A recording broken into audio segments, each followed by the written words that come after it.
Surabaya Mengaji. Yuk, dukung dakwah Surabaya Mengaji. Salurkan harta terbaik Anda untuk operasional dakwah.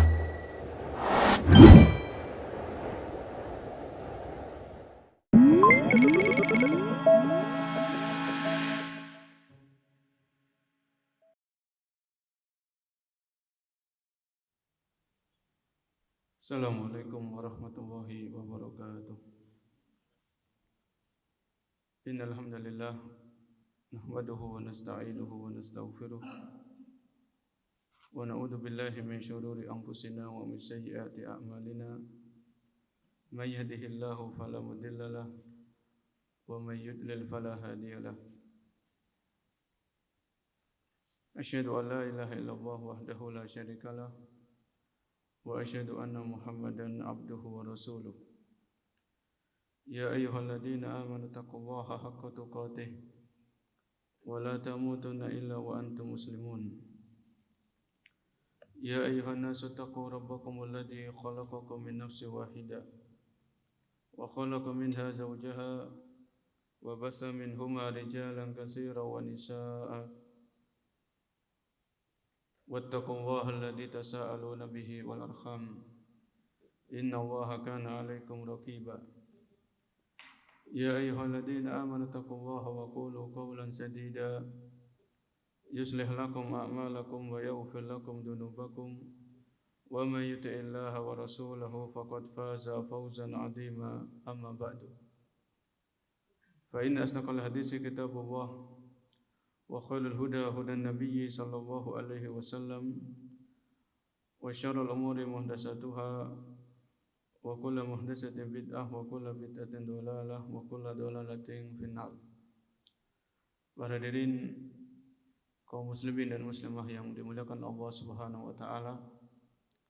Alhamdulillah di pagi hari ini di hari Ahad tanggal 26 Jumadil Awal 1445 Hijriah kita masih diberikan kemudahan, diberikan pertolongan oleh Allah Subhanahu wa taala untuk melaksanakan salah satu ibadah yang sangat mulia, yaitu thalabul ilmi asy-syar'i, menuntut ilmu syar'i. Dan kita berharap apa yang kita lakukan pada pagi hari ini mendapatkan ridha dan diterima oleh Allah Subhanahu wa taala. Amin ya rabbal alamin. Salawat dan salam semoga tetap tercurahkan kepada suri tauladan kita Nabi Muhammad sallallahu alaihi wasallam beserta kepada keluarga beliau, para sahabat-sahabat beliau, dan kepada orang-orang yang senantiasa berusaha istiqamah di atas tuntunan beliau sampai hari kiamat. Para jemaah yang Allah muliakan, pada kesempatan pagi hari ini kita akan membahas sebuah tema, yaitu manfaat atau faedah menghadiri majelis ilmu dan adab-adab dalam bermajelis. Ya. Jadi manfaat atau faedah dalam menghadiri majelis ilmu dan juga adab-adab yang perlu diperhatikan saat menghadiri majelis ilmu. Tentunya ketika kita membahas tema ini, nanti kita berharap kita semakin termotivasi, kita semakin semangat untuk menghadiri majelis-majelis ilmu yang diajarkan di dalamnya Al-Quran dan Sunnah sesuai dengan pemahaman para salaf, sesuai dengan pemahaman para sahabat radhiyallahu anhum ajma'in. Karena terkadang seseorang itu tidak mau atau lemah melakukan sesuatu kalau dia tidak tahu keutamaannya, kalau dia tidak tahu manfaat-manfaatnya. Ya. Misalnya terkadang kita sudah tahu manfaat olahraga itu seperti ini, terkadang kita masih malas olahraga, kan begitu. Padahal kita sudah tahu olahraga itu manfaatnya begini, bisa menjaga kesehatan. Tapi terkadang sebagian itu masih berat ya untuk menyediakan waktu untuk olahraga. Begitu pula dalam ini masalah dunia. Maka dalam masalah akhirat, ya termasuk dalam hal ini adalah menghadiri kajian, menghadiri majelis-majelis ilmu itu kita perlu tahu, perlu kita baca lagi, perlu kita ingat kembali keutamaan-keutamaan dalam menghadiri majelis ilmu supaya kita bisa istiqomah, bisa tergerak semangatnya untuk hadir di kajian ilmu yang diajarkan Al-Quran dan Sunnah sesuai dengan pemahaman para salaf. Dalam hal ini ada sebuah hadis yang diriwayatkan atau yang disebutkan dalam kitab Arba'in Nawawi. Ya, hadis ini hadis yang panjang, yaitu hadis dari Abu Hurairah radhiyallahu anhu. Semoga Allah meridai beliau. Dari Nabi sallallahu alaihi wasallam, dari Nabi kita yang mulia, Nabi yang kita cintai, yang kita harapkan syafaatnya beliau nanti di hari kiamat dengan izin dari Allah. Beliau bersabda, "Man salaka tariqan yaltamisu fihi ilman sahalallahu lahu bihi tariqan ilal jannah." Barang siapa yang menempuh suatu jalan yang di mana di jalan tersebut dia mencari ilmu, dia mengharapkan ilmu, dia menuntut ilmu, sahalallahu lahu bihi tariqan ilal jannah, maka Allah akan mudahkan bagi orang tersebut jalannya menuju surga. Kemudian Nabi melanjutkan sabda beliau, "Wa majtama'a qaumun fi baitin min buyutillah." Tidaklah sebuah kaum itu berkumpul di salah satu rumah di antara rumah-rumah Allah. Yatluna kitaballahi wa yatadarasunahu bainahum. Yang di mana mereka berkumpul di rumah Allah untuk membaca Al-Quran dan mempelajari isinya dan saling mempelajari Al-Quran. Illa nazalat alaihimus sakinah, kecuali Allah akan turunkan ketenangan di dalam hati mereka. Wa ghasyiyatuhumur rahmah, dan Allah akan liputi mereka dengan rahmatnya. Wa haffathumul malaikah, dan para malaikat-malaikat akan datang meliputi mereka. Wa dzakarahumullahu fi man indah, dan Allah akan menyebutkan orang-orang tersebut di sisi malaikat-malaikatnya. Wa man batta'a bihi amalu lam yusri bihi nasabu, barang siapa yang lambat dalam beramal maka tidak akan mempercepat nasabnya. Rawahu Muslim. Hadis ini diriwayatkan oleh Imam Muslim. Hadisnya tentunya hadis yang sahih. Para hadirin kaum muslimin dan muslimah yang Allah muliakan, kita perhatikan lafaz demi lafaz dari hadis tersebut di atas, yaitu Nabi SAW bersabda, "Man salaka tariqan," barang siapa yang menempuh suatu jalan, ya, barang siapa yang menempuh suatu jalan, yaltamisu fihi ilman, dia untuk mencari ilmu, ya. Jadi kita datang dari rumah kita, dari tempat tinggal kita ke tempat ini kan kita menempuh suatu jalan, kan begitu. Ada yang enggak menempuh suatu jalan mungkin langsung datang ke sini ngilang, gitu kan enggak mungkin. Ya, pasti kan menempuh suatu jalan itu kan begitu. Entah itu naik motor, entah naik mobil, atau ada yang jalan kaki, atau yang menggunakan transportasi online misalnya. Yang penting menempuh suatu jalan.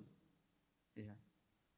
Ini man salaka tariqan yaltamisu fihi ilman. Jadi ketika kita menempuh suatu jalan tadi, tujuannya itu satu. Tujuannya itu satu. Tidak ada, atau tujuan utama itu mencari ilmu. Ya, man yaltamisu fihi ilman.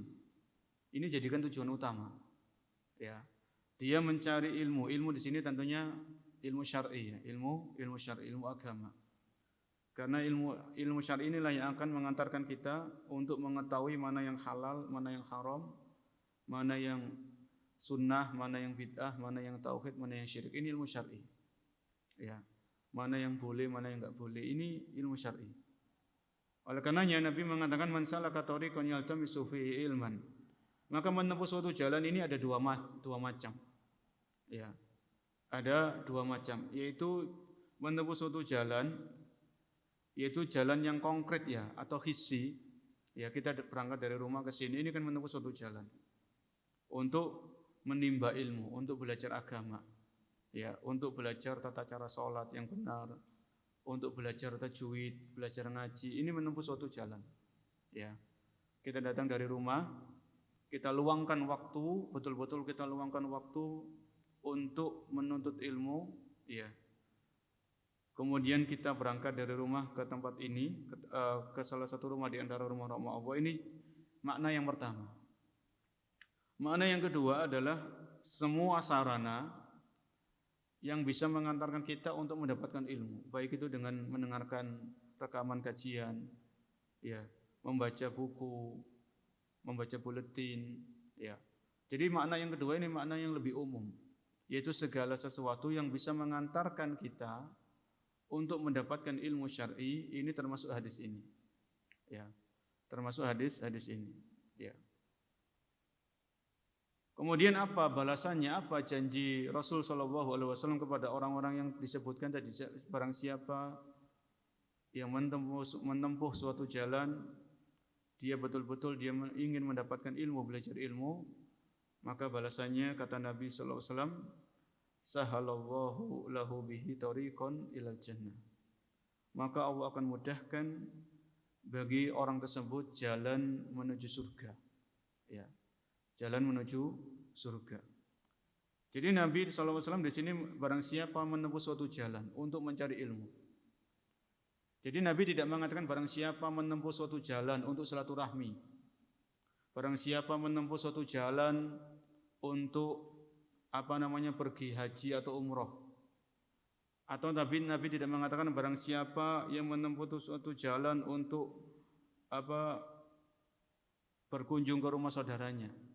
Nabi tidak mengatakan itu semuanya. Yang dikatakan oleh Nabi, barang siapa yang menempuh suatu jalan untuk mencari ilmu. Ini menunjukkan kedudukan ilmu yang sangat tinggi di dalam Islam. Ya, silaturahmi itu penting. Haji dan umroh itu sebuah ibadah yang mulia. Ya. Tapi yang disebutkan oleh Nabi dalam hadis ini adalah barang siapa yang menempuh suatu jalan, ya, untuk mencari ilmu, maka Allah akan mudahkan jalannya menuju surga. Ini menunjukkan juga jalan tercepat untuk bisa meraih surga adalah jalan ilmu, ya, belajar. Setelah belajar amalkan. Setelah amalkan dakwahkan. Setelah dakwahkan istiqomah, ya. Ini salah satu jalan tol atau jalan termudah untuk meraih surganya Allah Subhanahu wa taala yang luasnya seluas langit dan bumi. Ini disebutkan oleh para ahli ilmu. Kemudian disebutkan dalam hadis tadi, ya, fihi isyaratun ila anna turuqal jannati katsirah wa kullu amalin sholihin tariqun min turuqiha wa turuqul ilmi aqrabu turuqi ilaiha wa adham. Jadi menunjukkan hadis tadi barang siapa menempuh suatu jalan menuju surga itu banyak. Ada puasa, ada sholat, ada pintunya namanya pintu puasa ar-rayyan, ada ibadah-ibadah yang lain, ya. Tapi jalan yang paling mudah itu semuanya adalah dengan jalan menuntut ilmu, ya. Oleh karenanya menuntut ilmu ini sepanjang hidup, sepanjang hayat, sampai kita nanti dipanggil oleh Allah Subhanahu wa taala. Ini terus kita belajar, ya. Maka menuntut ilmu tidak ada batas waktu, tidak mengenal usia, tidak mengenal waktu, ya. Karena menuntut ilmu adalah sebuah ibadah yang mulia dan jalan menuju surga. Oleh karenanya kita perlu semangat untuk menuntut ilmu, termasuk kita menempuh suatu jalan untuk menghadiri tempat kajian. Kemudian tadi Nabi mengatakan, Nabi bersabda, wa majtama'a qaumun fi baitin min buyutillah. Tidaklah suatu kaum berkumpul di dalam rumah di antara rumah-rumah Allah, ya, seperti saat ini, fi baitin min buyutillah. Ya, termasuk rumah di antara rumah-rumah Allah, maksudnya di sini adalah masjid. Ya. Jadi saking utamanya masjid itu, maka disandarkan kepada Allah, Baitullah, rumahnya Allah Subhanahu wa taala. Ya. Seperti ontanya Nabi Saleh, naqatullah, ontanya. Oh, ini menunjukkan ini makhluk yang memiliki kemuliaan. Ya. Makhluk yang memiliki kemuliaan sampai disandarkan kepada nama Allah Subhanahu wa taala.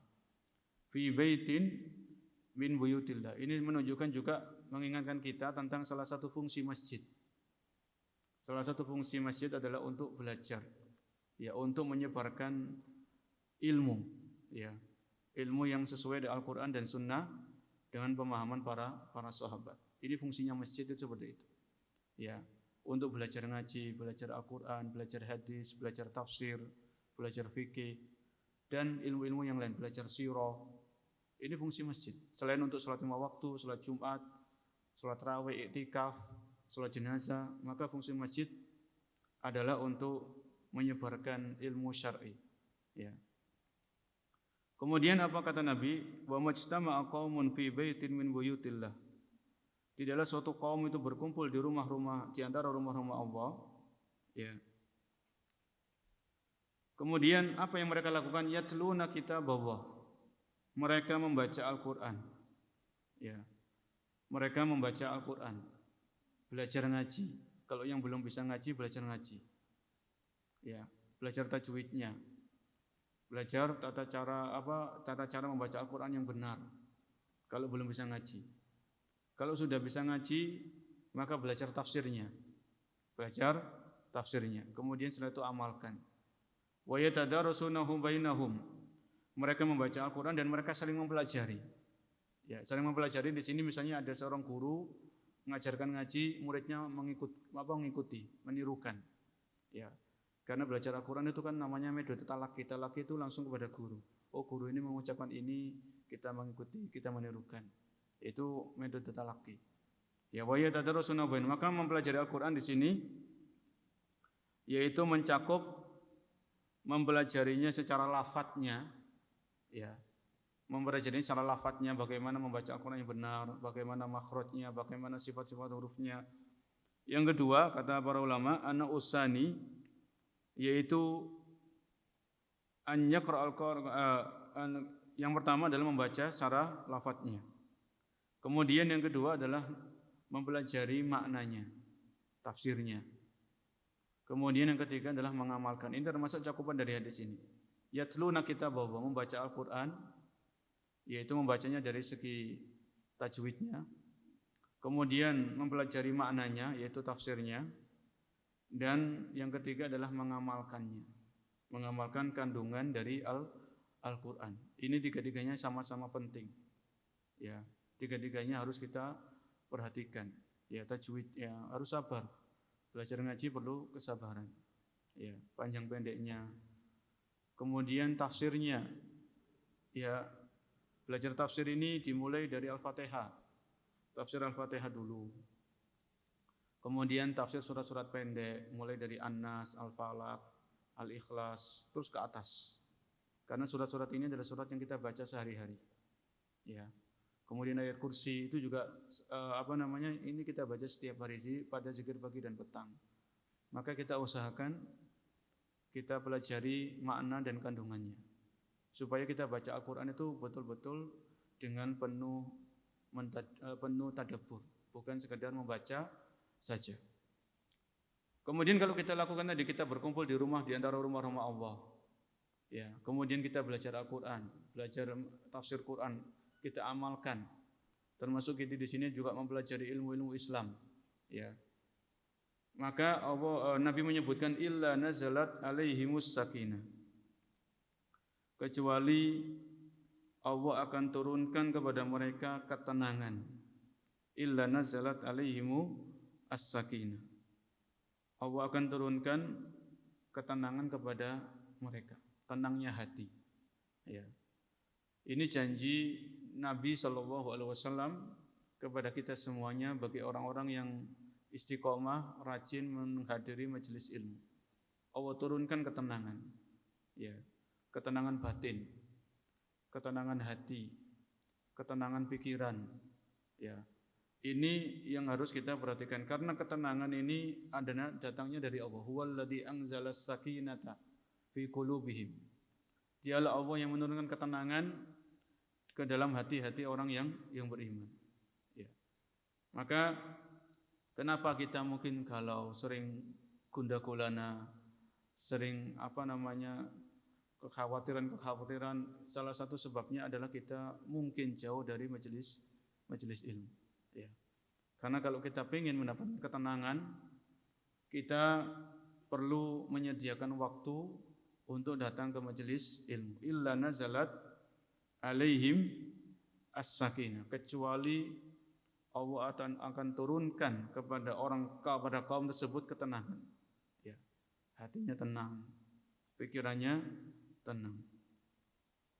Kemudian yang berikutnya wa humur rahmah. Ini manfaat yang pertama ya. Jadi manfaat yang pertama dalam menghadiri majelis ilmu, yang pertama majelis ilmu jalan menuju surga. Ini yang pertama. Majelis ilmu adalah sarana untuk meraih atau mendapatkan surganya Allah Subhanahu wa taala. Yang kedua, manfaat yang kedua ketika kita menghadiri majelis ilmu adalah akan mendapatkan ketenangan. Kita akan mendapatkan ketenangan hati.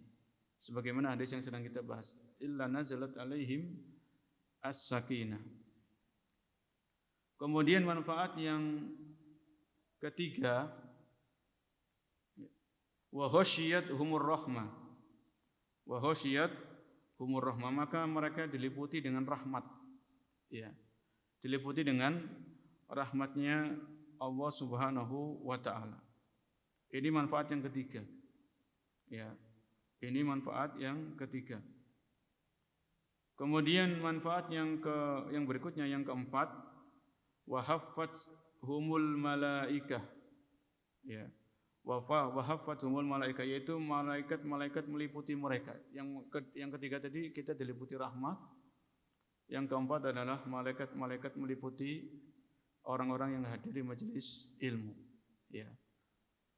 Kemudian manfaat yang kelima yaitu wa dzakarahumullahu fi man indah. Ya, wa dzakarahumullahu fi man indah, dan Allah akan menyebutkan mereka di hadapan para malaikat. Jadi nama-nama seorang hamba itu yang hadir ke majelis ilmu itu akan disebutkan oleh Allah Subhanahu wa taala di hadapan malaikat-malaikatnya. Ya. Jadi ini 5 keutamaan atau 5 faedah atau 5 manfaat kalau kita betul-betul ikhlas dalam menghadiri majelis ilmu dan kita istiqomah dalam menghadiri majelis ilmu. Kalau kita misalnya ya, ini dalam masalah duniawi. Kalau nama kita disebutkan oleh wali kota misalnya di hadapan pegawai-pegawainya, di hadapan bawahannya, kita kan bangga. Ini masih wali kota. Ya, atau nama kita disebutkan oleh gubernur di hadapan pegawai-pegawainya, di hadapan bawahan-bawahannya. Itu kita senang. Kita bangga, ya. Bahkan kita ingat nama saya pernah disebutkan sama wali kota di hari ini, di tempat ini, dipuji-puji sama wali kota misalnya, atau sama gubernur. Itu orang akan senang. Ini dunia, ini manusia. Ya. Lah bagaimana kalau yang menyebutkan nama kita adalah yang menciptakan manusia? Ya. Kemudian disebutkan nama kita di hadapan malaikat-malaikat, yang dimana malaikat itu adalah makhluk yang senantiasa taat, yang tidak pernah bermaksiat. Maka ini jauh lebih prestisius, ya, jauh lebih membanggakan dibandingkan dengan disebutkan oleh manusia di majelis-majelis mereka. Ya. Maka ini penting bagi kita para diri sekalian untuk menjadwalkan, untuk menyisihkan waktu untuk menghadiri majelis-majelis ilmu yang diajarkan di dalamnya Al-Quran dan As-Sunnah sesuai dengan pemahaman para salafus soleh. Ya.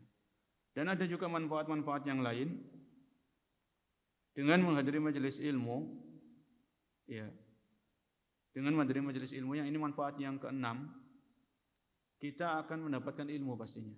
Yang dengan ilmu ini, ilmu akan menjaga kita. Ya, ilmu itu akan menjaga kita. Disebutkan oleh Ibnul Qayyim rahimahullahu taala, annal ilma yahrisu sahibahu. Ilmu itu menjaga pemiliknya.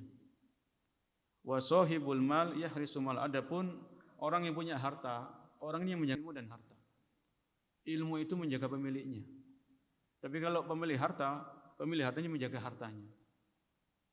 Ini manfaat yang keenam ya. Kalau kita menghadiri majelis ilmu, maka dengan izin Allah, kalau kita ikhlas, kita serius, maka kita akan mendapatkan ilmu.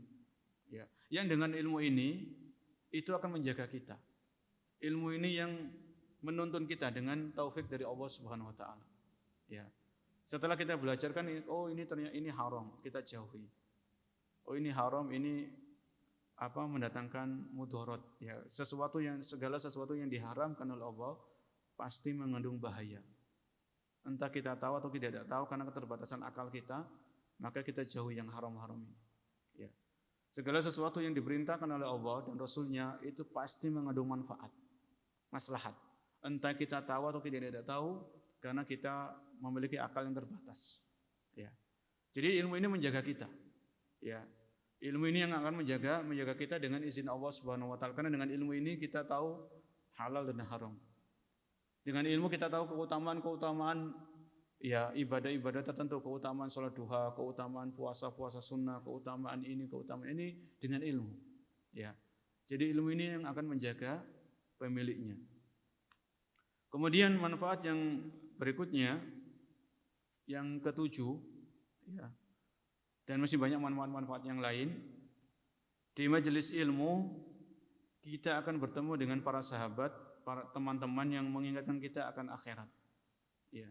Jadi selain kita majelis ilmu dapat ilmu, insya Allah kita benefitnya juga mendapatkan teman-teman yang soleh, teman-teman yang baik, sahabat-sahabat yang baik, yang mengingatkan kita akan kehidupan akhirat. Ya. Disebutkan oleh para ulama, ya. Disebutkan oleh Ibnul Qayyim rahimahullahu taala, Al-Imam Ibnul Qayyim rahimahullahu taala, beliau mengisahkan gurunya yaitu Ibnu Taimiyah. Wa kunna idza ishtadda binal khaufu wa sa'at minna dunun wa daqat binal ardu atainahu fama huwa illa an narahu wa nasma'a kalamahu fayadhabu dzalika kulluhu wa yanqalibu insyirahan wa quwwatan wa yaqinan wa tuma'ninah. Ya. Dulu Ibnu Qayyim ini kan muridnya Ibnu Taimiyah. Ya, semoga Allah merahmati mereka semuanya. Dulu ketika kami ditimpa gundah gulana, kami ada hal-hal yang tidak enak, maka kami pun datang ke majelis ilmunya yang di situ beliau mengajar, yaitu Ibnu Taimiyah rahimahullah mengajar. Ya. Maka ketika kami datang ke majelis ilmu, maka kita pun mendapatkan ketenangan, kita mendapatkan nasihat, ya, dan hilanglah semua gundah gulana yang kita dapatkan. Ya. Jadi kalau ketemu di majelis ilmu, kita ketemu sama teman, sama kawan, ya, saling mengingatkan tentang kehidupan akhirat, ya, saling menasihati, saling memotivasi. Itu diantara manfaat dalam menghadiri majelis ilmu, yaitu mendapatkan teman, bertemu dengan teman dan sahabat yang mengingatkan kita akan akhirat. Manfaat yang berikutnya, yang ke-8, ya, yang ke-8, maka ketika menghadiri majelis ilmu itu juga untuk mempelajari akhlak, ya, untuk mempelajari akhlak. Karena kalau misalnya kita, ya, ada tabligh akbar misalnya, ada seorang syekh datang dari pengisi Masjid Nabawi, pengisi Masjid Haram misalnya, datang ke Indonesia. Ketika kita menghadiri majelis-majelis mereka, itu kita juga mempelajari akhlak mereka, bagaimana para masyayikh itu mengajarkan ilmu, bagaimana rasa takut mereka kepada Allah, bagaimana mereka menjawab pertanyaan. Ya. Jadi disebutkan kisah yang masyhur, ada di majelisnya Imam Ahmad itu dihadiri sekitar 5.000 orang atau kurang lebih 5.000 orang. Majelis Imam Ahmad bin Hanbal rahimahullahu taala. Di antara orang-orang itu, selain mereka mengambil ilmu, mereka mengambil akhlak dari sang imam.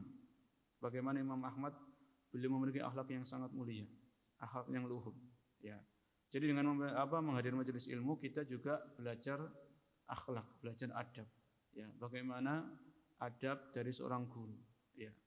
Ini di antara manfaat-manfaat yang insya Allah kita dapatkan kalau kita rajin, kita istiqomah dalam menghadiri majelis ilmu.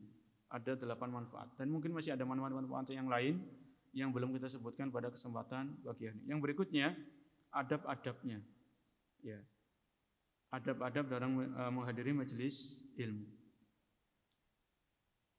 Dalam hal ini kita perlu mengingat tentang kesempurnaan Islam. Ya.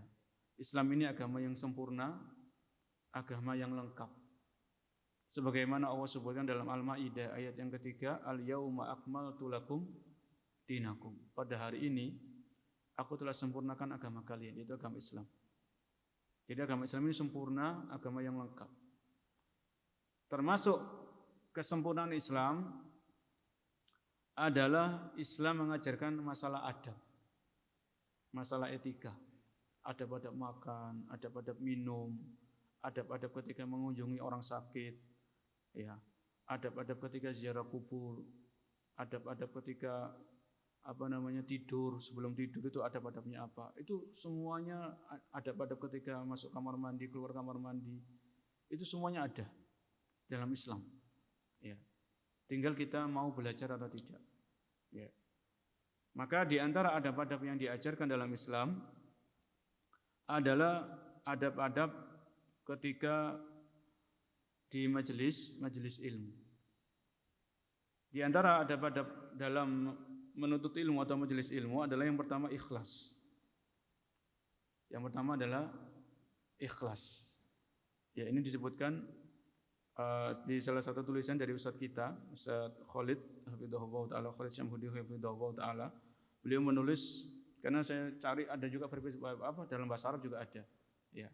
Yang pertama adalah dalam menghadiri majelis ilmu itu harus dilandasi dengan keikhlasan. Jangan sampai kita datang ke majelis ilmu karena ingin dipuji, ingin disanjung-sanjung, ya, ingin disebut orang yang penuntut ilmu yang rajin, ya. Ini jangan sampai. Jadi semua itu kita lakukan ikhlas karena Allah Subhanahu wa taala. Sebagaimana Allah sebutkan dalam Al-An'am, "Qul inna sholati wa nusuki wa mahyaya wa mamati lillahi rabbil alamin." Katakan sesungguhnya salatku wa nusuki ini termasuk ibadahku semuanya, termasuk menghadiri majelis ilmu kan ibadah. Ya, hidupku dan matiku ini semuanya lillahi rabbil alamin, hanya untuk Allah Tuhan semesta alam, la syarikalah, tidak ada sekutu baginya. Ya. Maka keikhlasan ini syarat mutlak untuk bisa mendapatkan pahala ketika menghadiri majelis ilmu. Ya. Dan terus kita mujahadah. Terus kita koreksi niat kita luruskan niat kita. Ya. Jangan sampai menghadiri majelis ilmu karena enggak enak sama teman, enggak enak sama kawan. Maka kita berusaha ikhlas. Kita ingat tadi manfaat-manfaat menghadiri majelis ilmu tadi apa saja, sampai ada 8 poin, itu kita ingat. Ya. Supaya kita betul-betul saya hadir di sini itu ikhlas karena Allah Subhanahu wa taala, bukan rutinitas. Ya. Betul-betul ini ibadah, ya, harus dilandasi dengan keikhlasan. Jangankan kita, seorang Imam Sufyan Ats-Tsauri, ya, itu beliau pernah mengatakan, ma'alastu syai'an asyadda alayya min niyati. Tidaklah aku mengobati sesuatu yang lebih berat daripada niatku. Li'annaha taqallaba, karena niat itu berubah-ubah. Ya. Jadi niatnya seseorang itu berubah-ubah, maka perlu sering dikoreksi, perlu sering dievaluasi. Niat saya ini apa? Ya, untuk belajar ini apa? Ini yang pertama, yaitu keikhlasan. Ya banyak ya, kalau kita bicara masalah ikhlas itu banyak sekali ayat-ayat Al-Quran dan juga hadis-hadis Rasul SAW yang menjelaskan tentang urgensi niat, termasuk niat dalam menghadiri majelis ilmu. Kemudian yang berikutnya, di antara adab-adab dalam majelis ilmu adalah bersemangat. Ya. Bersemangat dalam menghadiri majelis ilmu. Bersemangat dan sungguh-sungguh dalam menghadiri majelis ilmu. Tanpa mengenal lelah dan kebosanan, ini sangatlah penting, ya. Jadi menghadiri majelis ilmu penuh dengan semangat dan antusias. Disebutkan oleh ulama terdahulu, Abul Abbas Sa'lab, seorang ulama nahwu, berkomentar tentang Ibrahim Al-Harbi. Saya tidak pernah kehilangan Ibrahim Al-Harbi dalam majelis pelajaran nahwu atau bahasa selama 50 tahun. Ya. Jadi ada seorang ulama namanya Abul Abbas Sa'lab. Abul Abbas Sa'lab. Itu dia pernah berkomentar kepada seseorang namanya Ibrahim Al-Harbi. Tidaklah aku kehilangan Ibrahim Al-Harbi dalam majelis nahwu selama 50 tahun. Ya. Jadi 50 tahun datang terus ke majelis nahwu, belajar. 50 tahun. Ini kan 50 tahun ini kan bukan waktu yang sebentar. 50 tahun lumayan lama. Ya. Ini penuturan dari Abul Abbas As-Sa'lab. Beliau mengomentari tentang rajinnya Ibrahim Al-Harbi dalam menghadiri majelis ilmu. Enggak pernah absen selama 50 tahun. Ya. Maka tidak heran kalau Ibrahim Al-Harbi ini menjadi seorang ulama besar, ya, ulama besar dalam bidang nahwu misalnya. Ini kata Abul Abbas As-Sa'lab, ya. Jadi Ibrahim Al-Harbi yang enggak pernah absen di majelis nahwu tadi beliau menjadi ulama besar. Ya. Kemudian disebutkan oleh Imam Ahmad bin Hanbal, ya. Beliau mengatakan ilmu adalah karunia yang diberikan oleh Allah kepada orang yang disukainya. Ya. Tidak ada seseorang pun mendapatkan ilmu karena keturunan. Jadi ilmu itu adalah mauhibah. Ilmu itu karunia. Ilmu itu pemberian dari Allah Subhanahu wa taala. Allah berikan ilmu kepada siapa yang mau kehendaki. Ya. Jadi ilmu ini bukan keturunan. Misalnya bapaknya itu ulama, anaknya langsung jadi ulama, itu bukan seperti itu. Ya. Karena manusia lahir itu nggak bisa apa-apa kan begitu, nggak bisa baca, nggak bisa nulis, nggak bisa ngomong, bisanya nangis. Kemudian belajar dengan karunia dari Allah, dengan pertolongan dari Allah, maka seseorang bisa menjadi ahli ilmu. Ya, jadi nggak ada ilmu itu turun menurun, maksudnya keturunan, warisan itu nggak ada. Yang ada adalah belajar dan belajar. Maka perlu semangat dan antusias dalam menghadiri majelis ilmu. Apalagi di zaman kita tersebarnya kebodohan. Ya, orang banyak yang nggak paham masalah agama. Dalam hal-hal yang penting seperti sholat, akidah, itu masih banyak ada orang-orang yang tidak paham. Ya, ini menunjukkan supaya kita itu lebih semangat. Ya, semangat dalam menuntut ilmu, belajar dan terus belajar. Sebagaimana kita menyediakan waktu untuk olahraga, menyediakan waktu untuk jalan-jalan yang mubah, ya, bukan jalan-jalan ke tempat yang diharamkan. Sebagaimana kita menyediakan waktu untuk ini, untuk itu, maka kita sediakan waktu untuk datang ke kajian. Harus ada, ya, harus semangat. Nabi SAW bersabda apa? Ikhris alama yanfa'uka wasta'in billah wala ta'jaz. Ikhris alama yanfa'uka. Bersemangatlah untuk melakukan apa yang bermanfaat bagimu. Ya, ini perintah dari Nabi SAW. Ikhris. Bersemangatlah untuk menggapai apa-apa yang bermanfaat bagimu. Apa yang bermanfaat di sini bermanfaat bagi kita di dunia, terlebih-lebih bermanfaat bagi kita di akhirat. Itu perlu semangat. Ya, ini Nabi yang perintahkan. Ini Nabi langsung yang perintahkan. Ikhris alama yanfa'uk. Bersemangatlah. Termasuk hal-hal yang bermanfaat bagi kita dalam menghadiri majelis ilmu. Ya. Karena tadi dengan menghadiri majelis ilmu kita dapat ilmu, yang enggak tahu jadi tahu, yang lalai jadi yang lalai atau lupa jadi ingat kembali. Itu majelis ilmu seperti itu. Ya. Maka perlu semangat. Ya, perlu semangat, antusias. Kalau bisa totalitas. Ya. Wasta'in billah. Dan minta tolonglah kepada Allah. Ini jangan lupa para jemaah. Minta tolong kepada Allah. Ya Allah, tolonglah aku untuk terus belajar agama, terus belajar ilmu syar'i. Ya, itu minta tolong sama Allah Subhanahu wa taala. Karena kalau Allah enggak nolong kita, enggak bisa kita datang ke tempat ini, enggak bisa. Enggak bisa kita hadir di tempat ini, enggak bisa. Ya, maka serius, ya Allah, berikanlah aku kemudahan, berikanlah aku pertolongan, berikanlah aku taufik untuk bisa rajin, istiqomah dalam menghadiri majelis ilmu, untuk belajar Al-Qur'an, belajar sunnah. Ya, terus seperti itu berjemaah, minta tolong. Wala ta'jaz, dan janganlah engkau bersikap lemah atau bersikap malas. Ya, jauhi malas ini, jauhi. Ya, malas atau lemah ini kita menjauhinya. Karena itu tidak mendatangkan kebaikan. Namanya malas ini tidak mendatangkan kebaikan. Bisa jadi malas justru sebaliknya. Malas ini mendatangkan penyesalan. Ya, malas itu bisa mendatangkan penyesalan. Ini poin yang kedua. Adab yang pertama tadi ikhlas.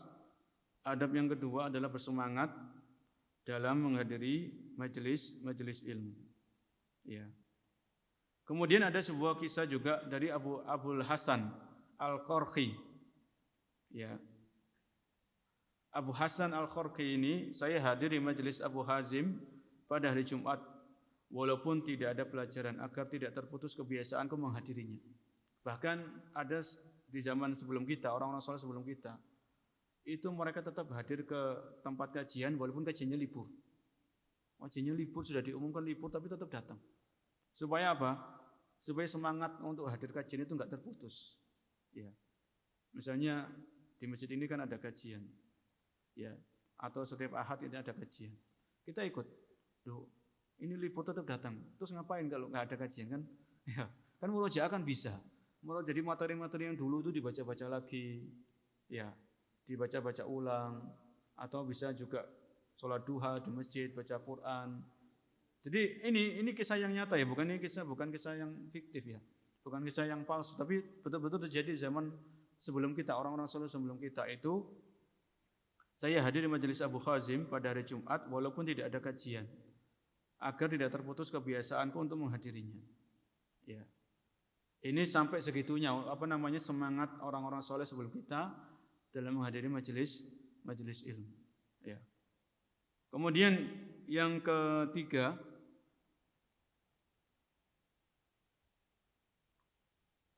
yaitu bersegera datang ke majelis ilmu dan tidak terlambat kalau bisa. Ya. Bahkan kalau bisa datang duluan, bersegera datang ke majelis ilmu dan tidak terlambat.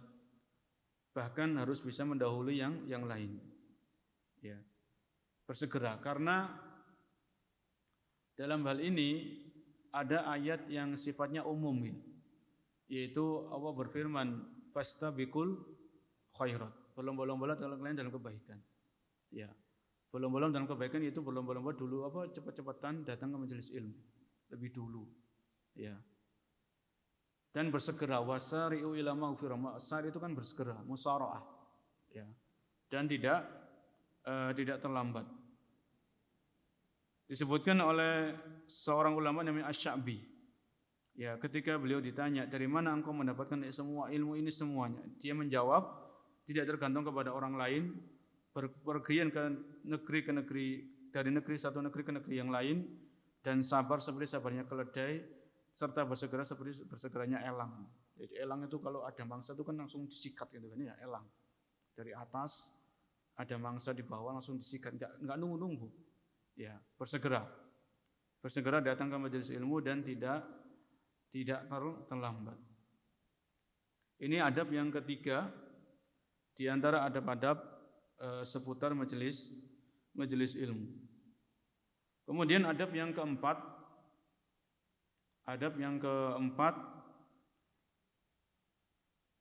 mencari dan berusaha mendapatkan pelajaran yang ada di majelis ilmu yang tidak dapat dihadirinya. Mencari dan berusaha mendapatkan pelajaran yang ada di majelis ilmu yang tidak dapat dihadirinya. Ya. Misalnya kita ada kajian rutin yang kita ikuti. Ya, entah itu setiap pekan, setiap bulan. Maka suatu saat kita tidak bisa hadir karena sakit atau karena ada urusan yang tidak bisa ditinggal. Ya. Maka saat seperti ini kita cari tahu materinya apa kemarin. Ya, tanya ke teman yang datang itu, tanyakan apa materi yang dibahas. Ya, antum punya catatan enggak? Sampai ada catatannya enggak? Saya mau ikut mencatat. Ya, itu tanyakan. Ya, kalau zaman sekarang ada rekaman misalnya, maka ikuti rekamannya. Ini termasuk semangat dalam menuntut ilmu. Semangat dalam menghadiri majelis ilmu adalah mencari tahu materi apa saja yang dibahas ketika kita tidak bisa hadir atau berhalangan hadir. Ya. Jadi ini juga sedikit keutamaan ya. Kalau misalnya kita masih sehat, kemudian kita enggak safar, enggak kemana-mana, kita rutin hadir di majelis ilmu. Ya, kemudian ternyata suatu saat kita diuji dengan sakit sampai betul-betul kita nggak bisa datang ke majelis ilmu. Maka kita tetap mendapatkan apa? Seperti kita hadir di majelis ilmu. Karena kalau nggak sakit, insya Allah tetap kita akan tetap hadir.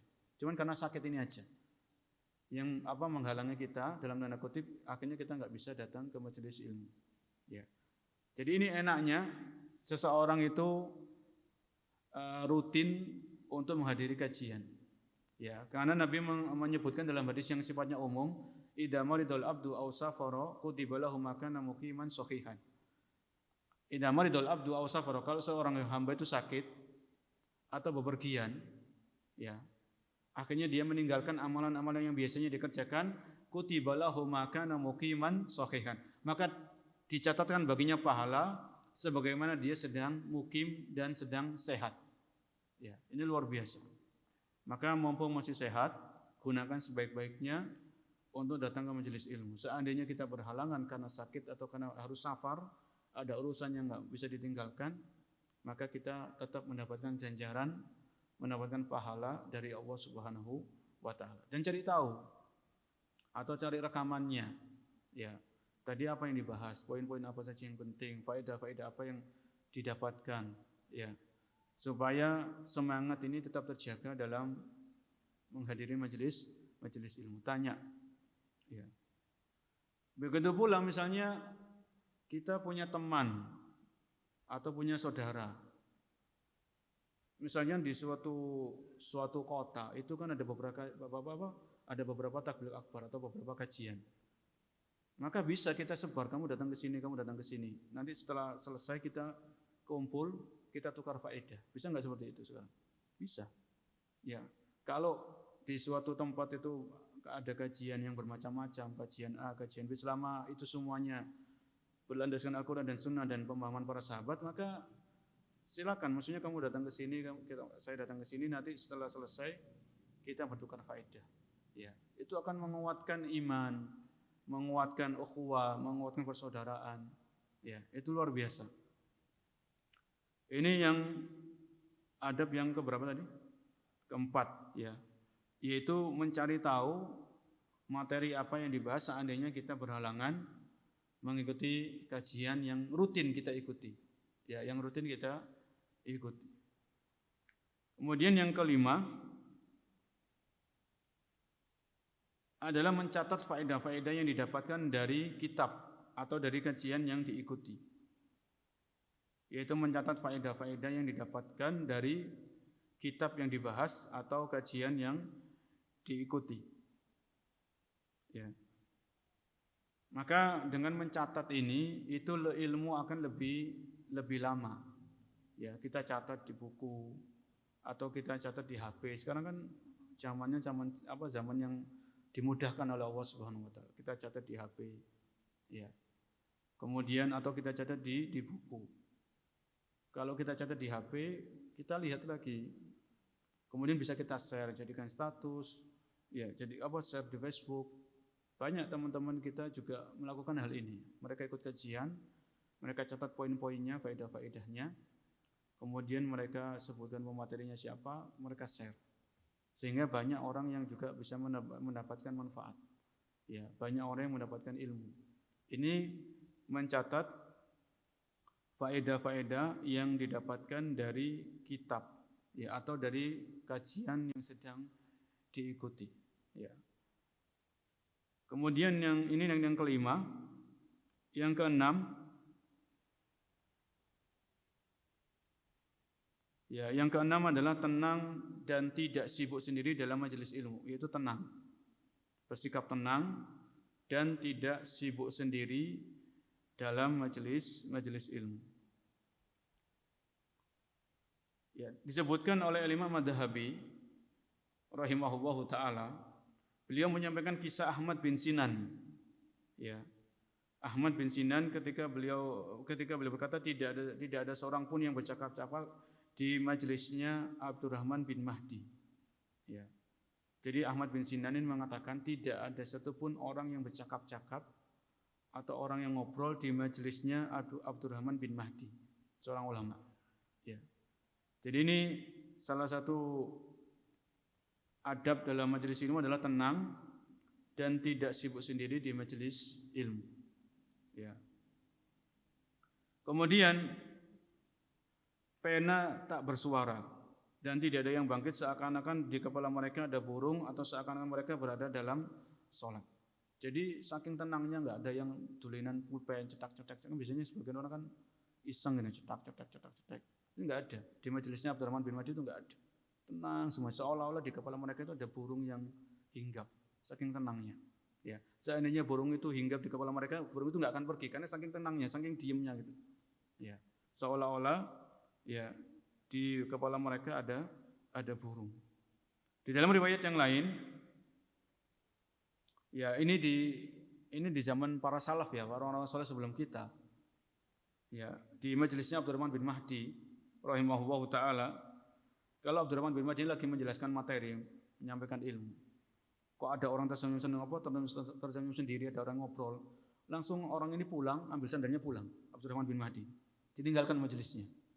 Ya, ditinggalkan majelisnya. Karena maksudnya ini Abdurrahman bin Mahdi ini ingin mengajarkan kepada orang yang hadir tentang pentingnya adab-adab dalam di majelis ilmu. Ya. Kemudian yang berikutnya, yang ketujuh, di antara adab-adab dalam majelis ilmu adalah tidak boleh putus asa. Tidak boleh putus asa. Ya. Misalnya kita datang ke pengajian, kita belum paham. Ya, coba kita tanyakan. Atau nanti kita ulang lagi materinya. Ya, supaya betul-betul paham. Kalau masih belum paham, tanyakan. Ya. Tidak boleh putus asa. Terkadang di sebagian kita itu sudah hadir di majelis ilmu dalam waktu yang lama. Ya. Akan tapi dari waktu yang lama ini mungkin tidak memahami kecuali sedikit sekali. Lalu timbul rasa putus asa di dalam dirinya untuk tidak datang ke majelis ilmu. Ya, maka ini jangan sampai demikian. Tetap seandainya materi yang dibahas ini kita belum pahami, maka coba diulang, didengarkan rekamannya. Ya, 1 kali, 2 kali. Karena memang ada pembahasan-pembahasan tertentu itu yang butuh konsentrasi, kayak ilmu waris itu kan perlu konsentrasi tinggi. Ya. Ada hal-hal tertentu itu yang butuh konsentrasi. Andainya kita belum paham ya ulangi lagi. Diulang lagi, dengarkan rekamannya sampai betul-betul kita paham. Disebutkan sebuah kisah dari Syekh Muhammad Al-Amin Asy-Syinkiti. Ya, seorang ulama namanya Muhammad Al-Amin Asy-Syinkiti rahimahullahu taala. Ada suatu masalah yang belum aku pahami. Ada suatu permasalahan yang belum aku pahami, kata beliau. Ya. Lalu saya kembali ke rumah dan saya meneliti dan diteliti sama beliau. Ya, diteliti sedangkan pembantuku meletakkan lampu atau lilin di atas kepala saya. Saya terus meneliti dan minum sampai 3-4 hari.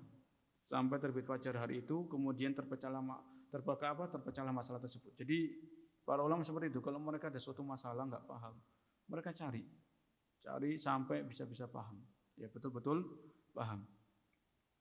Ya, ini tadi diantara adab-adab dalam majelis ilmu adalah tidak boleh mengenal rasa putus asa, terus belajar. Ya, belajar ngaji, belajar tajwid nggak bisa, ya terus ya sampai bisa. Insya Allah lama-lama akan bisa. Memang butuh proses yang lama. Ya, butuh proses yang lama. Yang berikutnya, ya di antara adab-adab dalam majelis ilmu, yaitu jangan memotong pembicaraan guru atau penceramah. Misalnya.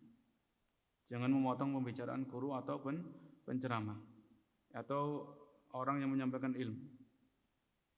Ya.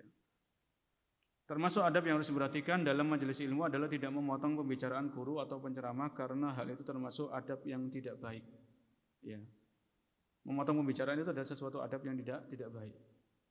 Rasulullah SAW mengajarkan kepada kita, laisa minna man lam yujilla kabirana wa yarham sahirana wa ya'rifa li alimina haqqahu.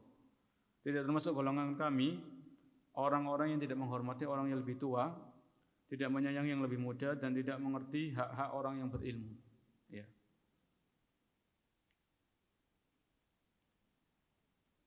Kemudian ada suatu kisah, ini terjadi di zaman Nabi sallallahu alaihi wasallam. Dari Abu Hurairah radhiyallahu anhu, bainaman Nabi sallallahu alaihi wasallam fi majlisin yuhaddisul qauma ja'u arabiyyun. Suatu saat Nabi menyampaikan ilmu kepada para sahabat. Menyampaikan ilmu, mengajarkan ilmu. Tiba-tiba ada orang yang datang, orang Arab Badui, orang Arab yang datang dari pedalaman. Ja'ahu arabiyyun faqala, laki-laki itu datang ketika Nabi menyampaikan ilmu. Tiba-tiba laki-laki ini nanya, mata sa'ah. Ya, kapan kiamat itu terjadi? Ini Nabi sedang menyampaikan ilmu, tiba-tiba laki-laki ini datang memotong pembicaraan dan dia bertanya. Padahal belum waktu pertanyaan. Nabi masih menyampaikan ilmu, mata sa'ah. Kapan kiamat itu terjadi? Famada Rasulullah sallallahu alaihi wasallam yuhaddisu. Ya. Nabi enggak pedulikan pertanyaan orang tadi enggak dipedulikan sama Nabi. Nabi terus menyampaikan ilmu kepada para sahabat. Ya. Kemudian yuhaddisu hatta idza qada hadisahu qala aina aradahu sa'il. Ya. Setelah Nabi sudah menyampaikan apa yang ingin beliau sampaikan, beliau mengajarkan ilmu, baru Nabi tadi bertanya, siapa tadi yang mau bertanya? Tanya. Aina arahu sa'il? Siapa tadi yang bertanya? Ya. Kemudian qala ha ana ya Rasulullah. Ini saya ya Rasulullah. Laki-laki tadi menjawab. Faida duyyatil amanatu fantadri sa'ah. Ya. Jadi laki-laki tadi bertanya, "Maka kapan kiamat terjadi?" Nabi tidak menjawab kiamat itu terjadi hari ini, tahun ini, tidak, karena terjadinya kiamat itu hanya Allah yang tahu. Tapi Nabi menjelaskan tanda-tandanya. Ya. Fa idza duyyatil amanah fantadri sa'ah. Kalau amanah itu sudah disia-siakan, maka tunggulah terjadinya kiamat. Ya, kalau amanah sudah disia-siakan, maka tunggulah terjadinya kiamat. Qala kaifa ida'atuha? Laki-laki tadi bertanya lagi, kaifa ida'atuha? Bagaimana amanah itu disia-siakan? Ya. Kemudian Nabi menjawab, idza wussidal amru ila ghairi ahlihi fantadri sa'ah. Kalau suatu urusan diserahkan bukan kepada ahlinya, maka tunggulah sa'ah, tunggulah kehancuran. Kalau suatu urusan, ya, suatu jabatan diserahkan bukan kepada ahlinya, maka tunggulah terjadinya kiamat. Ya. Ini menunjukkan yang kita ambil dari hadis ini, bagaimana tadi Nabi tetap menyampaikan ilmu. Ketika ada orang yang datang memotong pembicaraan, langsung bertanya, maka Nabi enggak pedulikan, terus menyampaikan ilmu. Ya. Ini salah satu adab dalam bermajelis, yaitu tidak memotong pembicaraan guru atau penceramah. Yang berikutnya, yang ke berapa ini? Ke-9. Dalam majelis ilmu ini, di antara adab-adabnya adalah adab dalam bertanya. Ya. Adab dalam bertanya.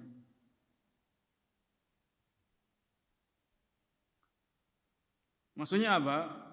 Bertanya adalah salah satu kunci untuk mendapatkan ilmu. Ya. Jadi bertanya itu salah satu sarana atau wasilah untuk mendapatkan ilmu. Sebagaimana Allah berfirman di surat An-Nahl ayat ke-43. Surat An-Nahl ayat 43, fas'alu ahlad dzikri in kuntum la ta'lamun. Maka bertanyalah kepada orang yang mempunyai ilmu jika kalian tidak mengetahui. Ini menunjukkan salah satu pintu untuk mendapatkan ilmu adalah bertanya. Namun dalam bertanya ini itu ada adab-adabnya. Ya, ada etika-etika yang perlu diperhatikan. Yang pertama, maksudnya ini poin ke-9, adab yang ke-9 ini ada anak-anaknya, ada poin-poinnya. Yaitu bertanya perkara yang betul-betul tidak kita ketahui.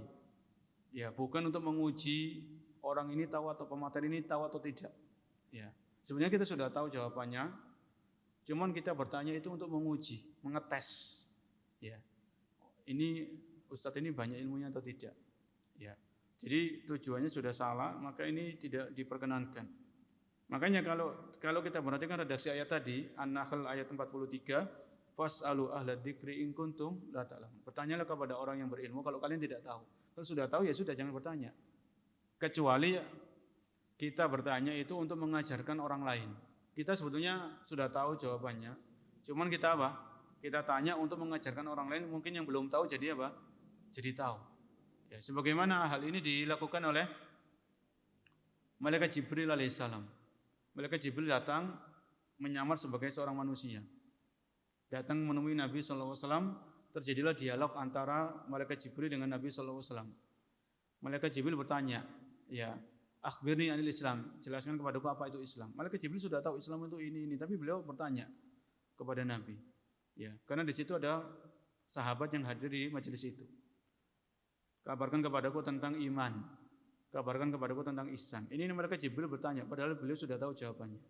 Ya, tujuannya untuk mengajarkan para sahabat yang hadir di majelis tersebut. Ya. Kemudian menanyakan sesuatu yang perlu ya, yang betul-betul kita itu perlu dan tidak menyusahkan penanya, ya, atau menyebabkan kesulitan bagi kaum muslimin. Jadi tanyakan sesuatu yang kita perlukan, yang kita butuhkan. Adapun sesuatu yang belum terjadi itu nanti dulu lah. Ya, sesuatu yang belum terjadi dalam kehidupan kita, maka enggak perlu ditanyakan sekarang. Kalau sudah terjadi baru ditanyakan. Ya. Kemudian yang berikutnya dalam masalah bertanya ini dibolehkan bertanya kepada seorang yang berilmu tentang dalil atau alasan pendapatnya. Ya, misalnya kita nanya kepada salah seorang penuntut ilmu, ini hukumnya gimana? Oh, ini hukumnya enggak boleh. Kira-kira landasannya apa ya? Itu boleh kita tanyakan. Ya. Karena agama ini dengan mengikuti dalil. Kira-kira landasannya apa ya, Ustaz? Ya, oh, landasannya itu ayat ini misalnya atau hadis ini seperti ini. Saya pernah membaca hadis seperti ini. Itu lebih menenangkan hati. Itu boleh ya. Ya, itu boleh apalagi kalau ketemu. Kalau ketemu. Tapi kalau nanya via WA, dalilnya apa? Kan ngetik itu kan lama. Ya butuh waktu. Kecuali kalau ustaznya sudah terbiasa voice note, ya dijawab pakai voice note enggak masalah. Ya. Tapi kalau ketemu kan enak ngobrol. Ini saya nanya masalah ini kira-kira boleh atau tidak? Kalau boleh dalilnya apa? Kalau enggak boleh dalilnya apa? Itu enggak masalah. Menanyakan suatu masalah dengan dalilnya. Ya. Kemudian ini tadi akhlak-akhlak adab-adab dalam bertanya. Ya, adab-adab dalam bertanya. Kemudian adab dalam majelis ilmu yang ke-10. Ini tadi sudah kita singgung, mengambil akhlak dan budi pekerti dari gurunya. Ya. Mengambil akhlak dan budi pekerti dari gurunya. Diceritakan oleh sebagian ulama bahwa dalam majelis Imam Ahmad dihadiri 5.000 orang. Ya. Dikatakan hanya 500 orang yang menulis. Ya. Jadi 5.500 yang nulis. Ya, 4.500 ngapain? Maka yang tersisa ini mengambil faedah, tingkah laku dan budi pekerti dan adab-adab dari Imam Ahmad bin Hanbal rahimahullahu taala. Ya. Ini adab yang ke-10 ya, adab yang ke-10. Kemudian yang terakhir, karena adab-adab ini yang bisa kita sampaikan tidak banyak. Yang ke-11 ya. Ini ada dalam hadis Jibril sebelumnya. Kalau kita sudah pernah belajar Arba'in Nawawi hadis yang kedua, itu kan hadisnya panjang. Ya. Ketika malaikat Jibril ini bertanya kepada Nabi, ya, ijja alaina rajulun syadidu bayadis siyab, syadidu sawati sya'ri la yura alaihi asarus safar. Ya, ketika kita duduk ini perkataan Umar radhiyallahu anhu. Ketika kita duduk bersama Nabi, tiba-tiba ada seorang laki-laki yang datang. Ya. Syadidu bayadis siyab, pakaiannya putih, bersih. Syadidu syawadis sya'ri. Rambutnya hitam, disisir. Ya. La yura alaihi asarus safar, dan tidak ada bekas-bekas orang ini datang dari bepergian. Ya, hatta jalasa ila Nabi sallallahu alaihi wasallam, sampai orang ini duduk di hadapan Nabi sallallahu alaihi wasallam. Ini kalau kita perhatikan kata para ulama, dalam hadis Jibril ini beliau juga mengajarkan adab-adab dalam menuntut ilmu. Ya. Di antara adab-adabnya apa? Malaikat Jibril datang pakai pakaian yang rapi. Ya, rambutnya disisir. Ya. Kemudian beliau duduk di hadapan Nabi sallallahu alaihi wasallam, duduknya itu dekat dengan penyampai materi. Ya. Ini juga disebutkan oleh para ulama dalam hadis Jibril ini terdapat juga pelajaran bagaimana seorang penuntut ilmu itu dalam menghadiri majelis ilmu. Ya. Mungkin itu yang bisa kita bahas, yaitu yang pertama ada manfaat-manfaat dalam menghadiri majelis ilmu. Faedah-faedahnya apa? Ada sekitar 8 tadi kita sebutkan. Kemudian yang kedua adab-adab dalam menghadiri majelis ilmu itu sampai 11, kurang lebih 11 atau 12 adab yang kita sampaikan. Mungkin ada yang menambahkan atau ada yang bertanya, kita persilahkan.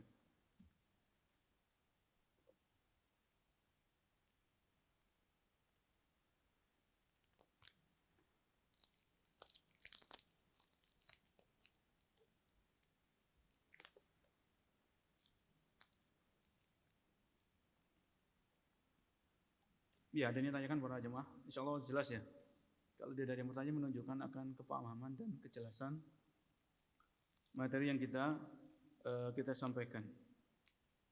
Tinggal nanti di murojaah lagi, ya adab-adabnya apa saja dan keutamaan-keutamanya apa saja dalam menghadiri majelis ilmu.